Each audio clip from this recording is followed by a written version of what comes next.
بحیثیت مجموعی بر عظیم پاک و ہند دور نبوت کی برکات سے محروم رہا۔ پھر یہ کہ دور خلافت راشدہ کی برکات سے بھی محروم رہا۔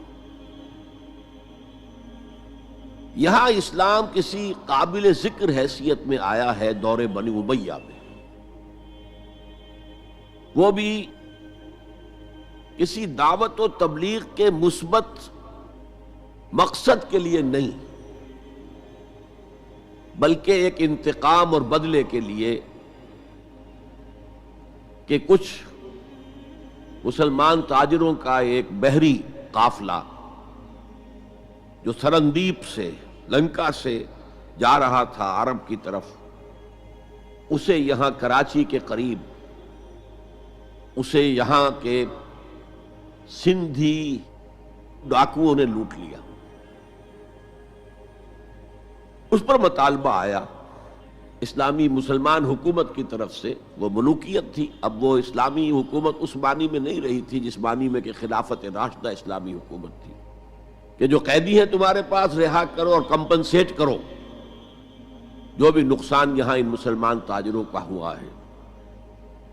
جب اس کے جواب میں بالکل منفی رد عمل موصول ہوا تو پھر چڑھائی کا فیصلہ کیا گیا، گویا کہ یہ ایک سزا دینے کی ایک مہم تھی۔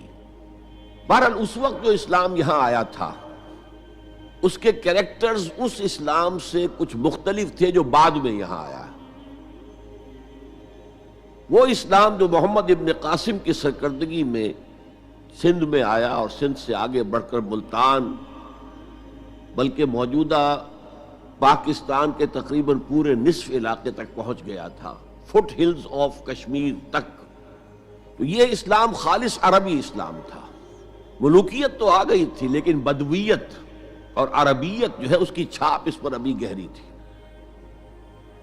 اور اس اسلام میں نہ ابھی فرقے تھے، نہ مسلک تھے، نہ حنفی، نہ مالکی، نہ شافعی، نہ حنبلی، نہ عقائد کے بارے میں بحثیں شروع ہوئی تھیں، علم کلام کی بحثیں ہوئی تھیں، نہ ابھی یونانی فلسفے اور منطق کا حملہ ہوا تھا، ابھی کچھ نہیں تھا، سادہ اسلام۔ اسلام اپنی اصل سادگی پر برقرار تھا، چنانچہ اس کی قوت تسخیر بڑی زبردست ثابت ہوئی، اور خاص طور پر محمد ابن قاسم جو نوجوان 17-18 برس کا نوجوان اور نہایت نیک اور پاک باز، سندھ کے ہندوؤں نے جو اپنی ایک روایت ہے کہ اس طرح کا آدمی تو کوئی اوتار ہی ہو سکتا ہے، فارسی میں بھی کہا جاتا ہے کہ در جوانی توبہ کردن شیوہ پیغمبری است، جوانی کے اس عمر میں بھی کوئی شخص پاک زندگی گزار رہا ہو تو یہ تو پیغمبروں کا طریقہ ہے، اور ہندوستان میں تصور پیغمبروں کا نہیں تھا، اوتاروں کا تھا، تو اسے بھی ایک اوتار سمجھ کر اس کی مورتیاں تراش کر مندروں میں رکھ لی گئیں اور ان کو پوجا جانے لگا۔ یہی چیز اس کے لیے خطرے کا سبب بن گئی، کیونکہ اب بیک ہوم اسلام کا جو اصل گھر تھا عرب، اس میں ملوکیت آ چکی تھی، اور ملوکیت کبھی اسے برداشت نہیں کر سکتی کہ کوئی اور شخص اتنا پاپولر ہو جائے کہ اسے چیلنج کر سکے، لہذا محمد بن قاسم کو بلایا گیا اور شہید کر دیا گیا۔ اب اس کے بعد ظاہر بات ہے کہ وہ اسلام ریسیڈ کرنا شروع ہوا، واپس آنا شروع ہوا، اس کے کچھ اثرات اس علاقے میں رہ گئے، لیکن اسلام کی واپسی ہو گئی۔ یہ اسلام کا پہلا ورود تھا بر عظیم کی سرزمین پر۔ اس کے بعد اسلام آیا ہے 300 برس بعد، اور اب یہ آیا ہے شمال مغربی سرحدی صوبے میں جو دریں ہیں، کوہ سلیمان میں، کوہ ہندو کش اور کوہ سلیمان میں، درہ خیبر ہے، درہ ٹوچی ہے، درہ گومل ہے، درہ بولان ہے، یہاں سے آنا شروع۔ اس اسلام کی خصوصیات کچھ اور تھی۔ ان 300 سالوں میں فقہی مسالک بھی پیدا ہو چکے تھے، حنفی، مالکی، شافعی، حنبلی، ان کے درمیان اختلافات بھی تھے، بحثیں بھی تھیں، مناظرے بھی تھے۔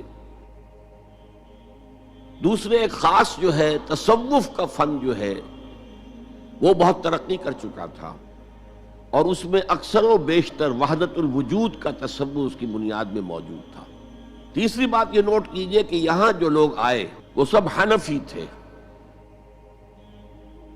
اور یہ ترک قبائل ہی تھے در حقیقت، اور ترکوں میں سے بھی غلام لوگ تھے، اسی لیے پہلا خاندان مسلمانوں کا یہاں خاندان غلامان کہلاتا ہے۔ ترک غلام تھے یہ، جو اپنی ذاتی صلاحیت اور اپنی استعداد کی بنا پر ترقی کرتے کرتے بادشاہت کے مقام تک پہنچے۔ عالم اسلام میں اس وقت دو عظیم جگہوں پر غلاموں کی حکومت تھی، اور اس سے اندازہ ہو سکتا ہے کہ اسلام میں غلاموں کا فیوچر کتنا روشن ہے۔ ممالک، مملوک، یہ مصر میں حکمران تھے، وہ بھی غلام تھے۔ خاندان غلامہ، قطب الدین ایبک، شمس الدین التتمش، یہ سب کون تھے؟ غلام تھے۔ بہرحال اب جو اسلام آیا اس میں قیادت کی ایک تثلیث پیدا ہو چکی تھی، توحیدی شان نہیں رہی تھی۔ خلافت راشدہ میں قیادت توحیدی تھی، خلیفہ وقت ہی حاکم بھی تھے، خلیفہ وقت ہی مجتہد بھی تھے، عالم بھی تھے، اور وہی سب سے بڑے اللہ والے بھی تھے۔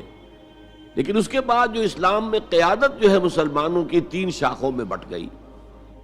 سیاسی قیادت وہ تو قبائلی عصبیت کی بنیاد پر قائم ہو رہی ہے، تو سیاست تو ہو گئی طاقت کے بل پر، جس کی لاٹھی اس کی بھینس۔ اس کے بعد جو اس دینی قیادت تھی وہ دو حصوں میں منقسم ہو گئی، علمی قیادت علماء، مفسرین، فقہاء، محدثین، اور ایک ہو گئی صوفیاء کی قیادت۔ تو یہ تھی کیفیت جس میں کہ بر عظیم پاک و ہند میں اسلام وارد ہوا ہے پہلے ورود کے 300 برس بعد۔ اب اس کے 500 برس کے بعد یہاں ایک اور ایلیمنٹ آیا، اور وہ تھا شیعیت کا۔ آپ کو معلوم ہے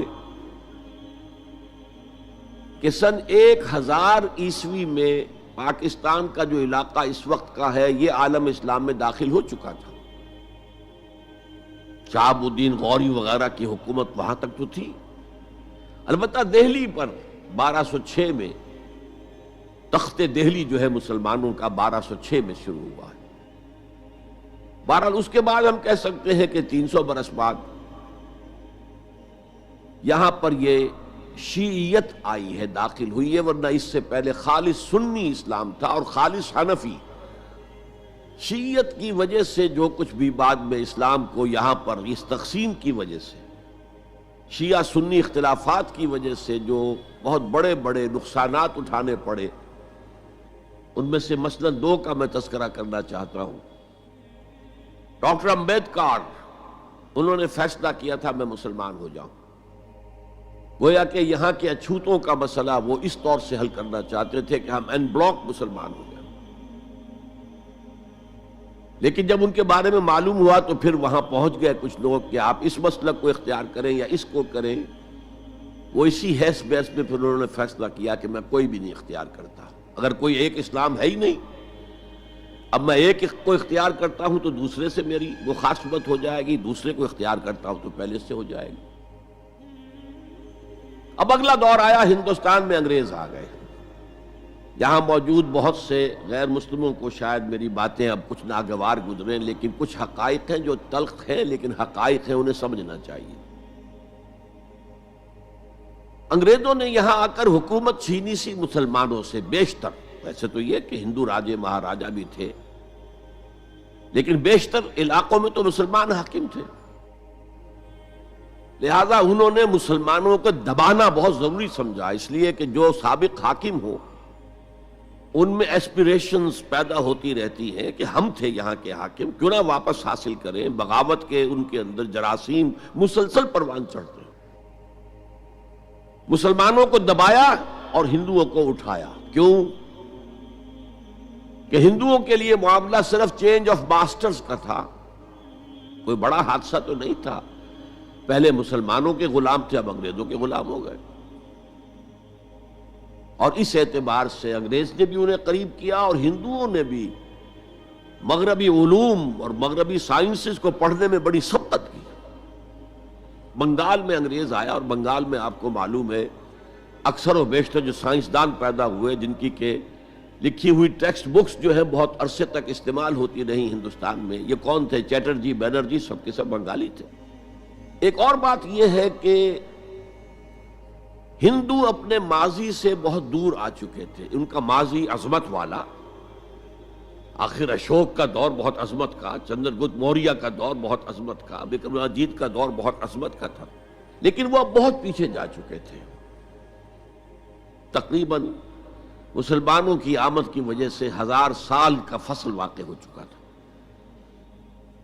لہذا تہذیب و تمدن کے لیے بھی، جیسے کہ انہوں نے مسلمانوں کے زمانے میں فارسی پڑھی،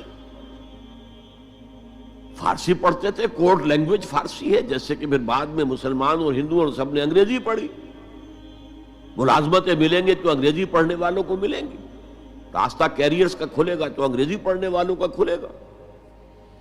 اسی لیے کہاوت تھی ہندوستان میں، پڑھے فارسی اور بیچے تیل، دیکھو رے قسمت کے کھیل۔ اب فارسی پڑھ کے تو اسے کہیں حکومت کے اندر اہلکار ہونا چاہیے، اس کی حیثیت کچھ اور ہونی چاہیے، فارسی پڑھ کے اور تیل بیچنا۔ جبکہ مسلمانوں کا معاملہ یہ تھا کہ ان کی تو ابھی تہذیب اور تمدن، ان کی روایات ابھی تازہ تھی، لہذا جو غیر مسلم تھے یہاں کے، انہوں نے انگریزی علوم، انگریزی سائنس، انگریزی تہذیب، اس کو کھلے دل کے ساتھ خوش آمدید کہا، اور مسلمانوں میں ایک زبردست ڈویژن ہو گیا۔ بلکہ ابتدائی ری ایکشن تو بہت سخت تھا، یک طرفہ تھا، ہم نہ انگریزی پڑھیں گے، ہم نہ انگریزی علوم سیکھیں گے، نہ سائنس پڑھیں گے، ہم تو اپنے کونوں کھدروں میں، اگرچہ جو سیلاب آ گیا ہے اس کو روکنے کی طاقت تو ہم میں نہیں ہے، لیکن ہم کونوں میں جا کر بیٹھ جائیں گے، قال اللہ و قال الرسول۔ اور انگریزی تہذیب سے اس قدر دوری کہ اگر کوئی بیس کرسی پر بیٹھ کر کھانا کھا لے تو کرسٹان ہو گیا۔ یہ تو کسی نے چمچہ استعمال کر لیا کھانے میں، کانٹا تو بہت دور کی بات ہے، چمچہ بھی استعمال کر لیا تو کرسٹان ہو گیا۔ تو اس درجے ری ایکشن تھا علماء کے زیر اثر حلقوں میں، گویا کہ وہ جو گاندھی جی کا فلسفہ تھا نان کوآپریشن، تو مسلمانوں نے انگریزوں کے ساتھ شدید قسم کا naan cooperation from the very beginning شروع کیا۔ اس پر سر سید احمد خان نے ان دونوں چیزوں کی مخالفت کی۔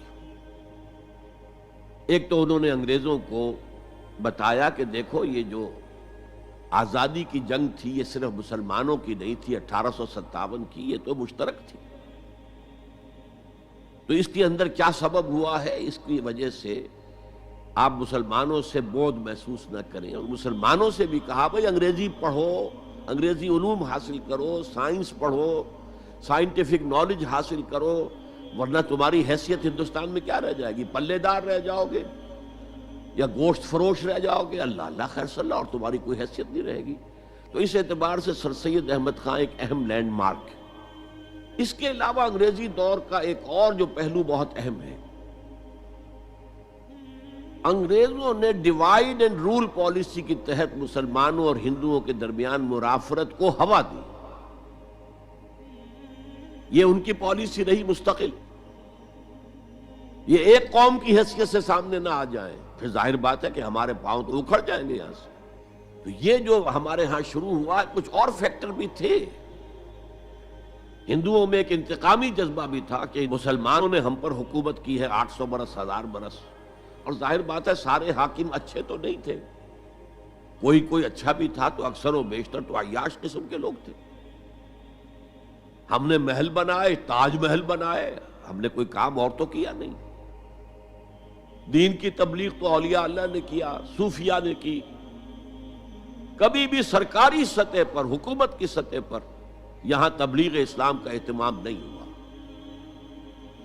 ایک دو ایکسیپشنز ہیں، ایک راجہ گجرات کاٹھیا واڑ کے علاقے کا جس نے کہ تبلیغ کا اہتمام کیا، ایک راجہ کشمیر کا تھا جس نے تبلیغ کا اہتمام کیا، باقی حکمرانوں نے کوئی کوشش نہیں کی۔ آزادی سے قبل متصلاً جو کیفیت پیدا ہو گئی تھی، اس کا ایک اہم فیکٹر یہ تھا کہ مسلمانوں میں ہندوؤں کا ایک خوف پیدا ہو گیا، کیونکہ جو نظام اب بن چکا تھا وہ تو یہ تھا کہ ووٹ کی بنیاد پر فیصلے ہوں گے، ون مین ون ووٹ۔ اس کے اعتبار سے مسلمان اقلیت میں اور غیر مسلم ہندو یہاں اکثریت میں، تو گویا کہ ہمیشہ کے لیے اگر ایک ملک کی حیثیت سے یہ ملک جو ہے تقسیم آزادی حاصل کرتا ہے تو مسلمان غلام ہو جائیں، ان کی تہذیب بھی ختم کر دی جائے گی، شدھی کی تحریک شروع ہو چکی تھی، ان کا مذہب بھی تبدیل کرنے کی کوشش کی جائے گی۔ میوات کے علاقے میں بڑی زبردست تحریک اٹھائی گئی تھی شدھی کی، جس کا توڑ کرنے کے لیے مولانا محمد الیاس رحمۃ اللہ علیہ سامنے آئے اور تبلیغی جماعت کا انہوں نے سلسلہ شروع کیا۔ یہ اصل میں میوات کے اندر جو شدھی کی تحریک تھی اس کا جواب تھا، اس سے حفاظت مسلمانوں کی۔ تو اندیشہ یہ تھا کہ ہندو ایکسپلائٹ کرے گا، ہماری تہذیب کو ختم کرے گا، ہماری زبان کو ختم کرے گا، معاشی طور پر ہمیں ایکسپلائٹ کرے گا، مفلوج کرے گا، اور اپنی سی کوشش کرے گا کہ ہمارا مذہب بھی تبدیل کرا دے۔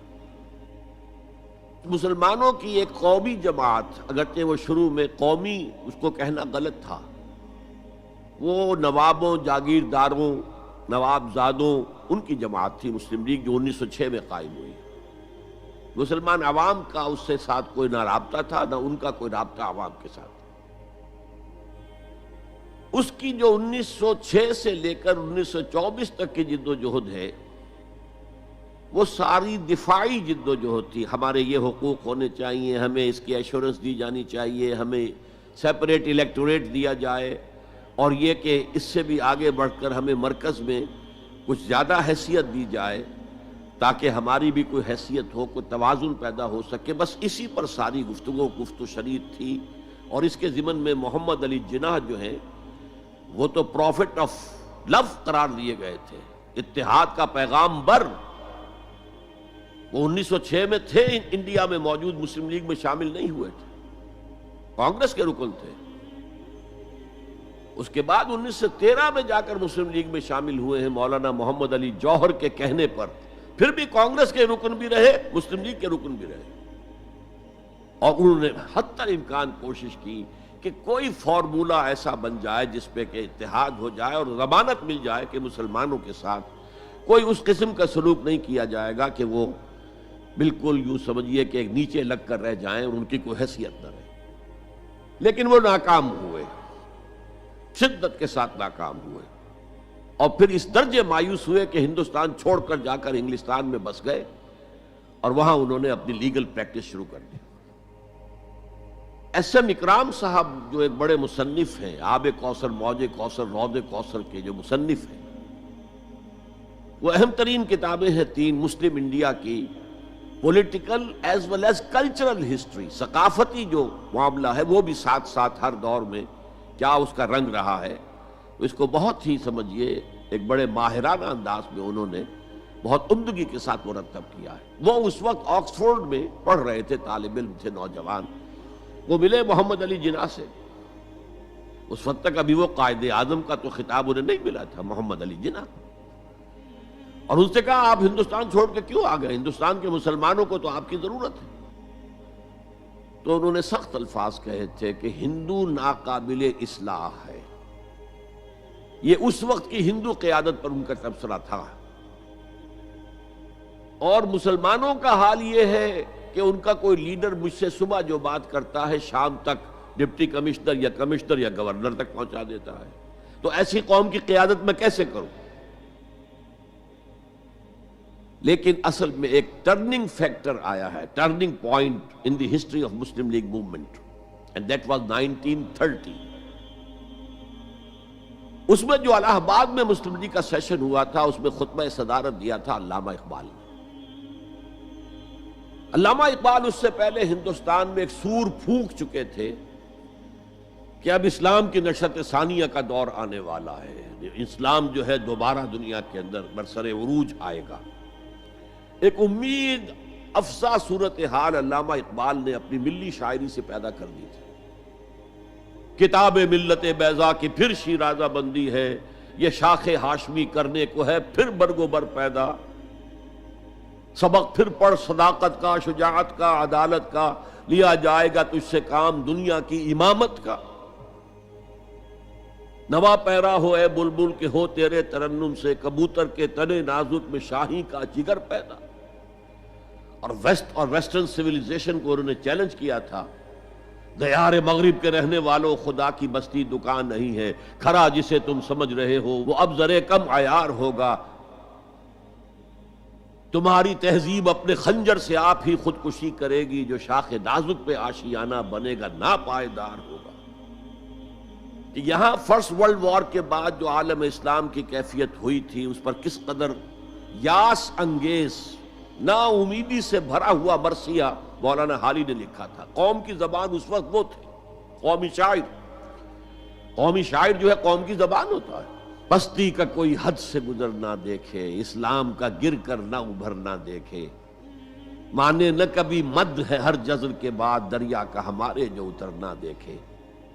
اور آخر میں جو مناجات بحضور سرور کونین صلی اللہ علیہ وسلم، اے خاصہ خاصان رسول وقت دعا ہے، امت پہ تیری آ کے عجب وقت پڑا ہے، وہ دین جو بڑی شان سے نکلا تھا وطن سے پردیس میں وہ آج غریب الغربا ہے۔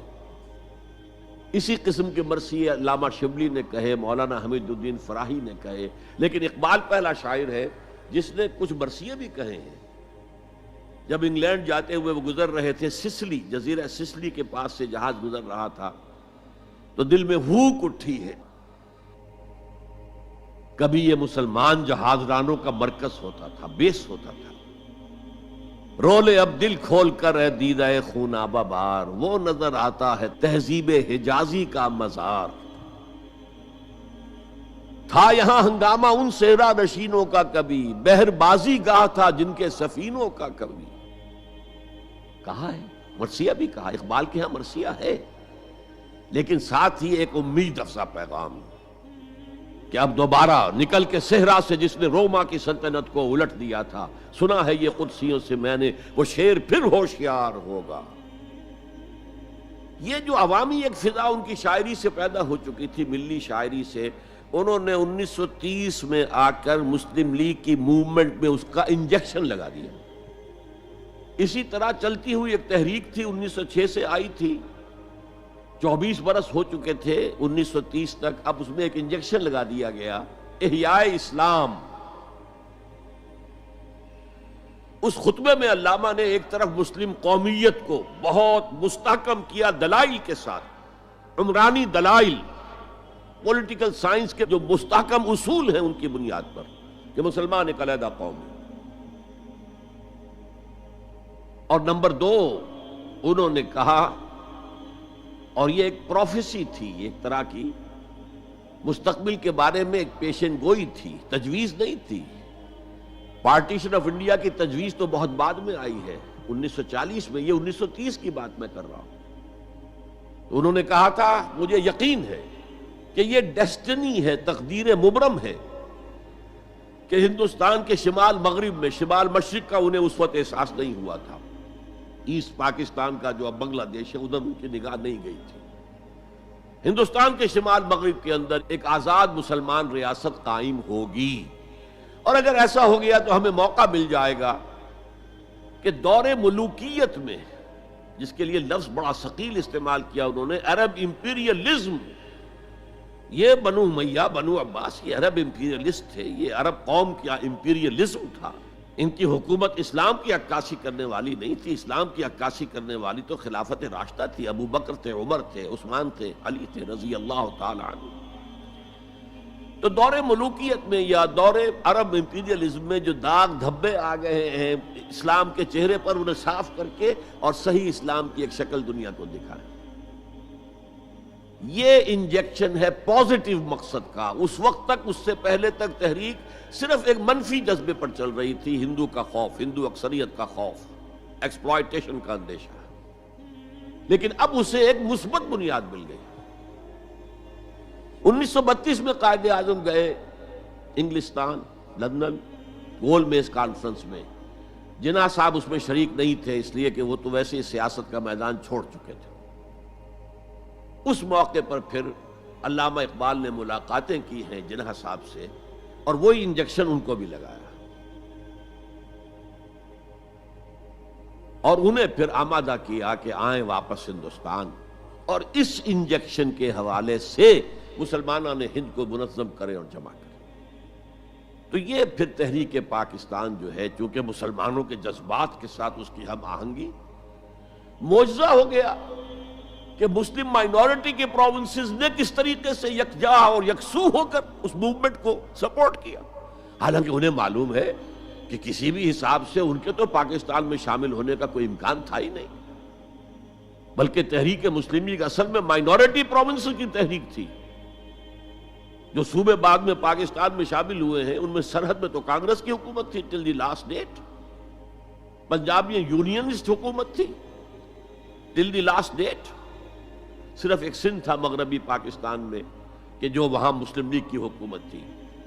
ہاں، بنگال میں مسلم لیگ کی حکومت تھی، اور بنگال ہی مولد ہے جہاں ولادت ہوئی ہے 1906 میں مسلم لیگ کی، اور طویل ترین عرصے تک مسلم لیگ کی حکومت وہاں رہی۔ اب بھی وہاں پر تحریکیں چلتی رہتی ہیں اینٹی پاکستان، 2 مرتبہ پاکستان نے ایئر فورس بھی استعمال کی ہے وہاں پر، یہ سب کچھ آپ کو معلوم ہے۔ بہرحال اس کے نتیجے میں ملک تقسیم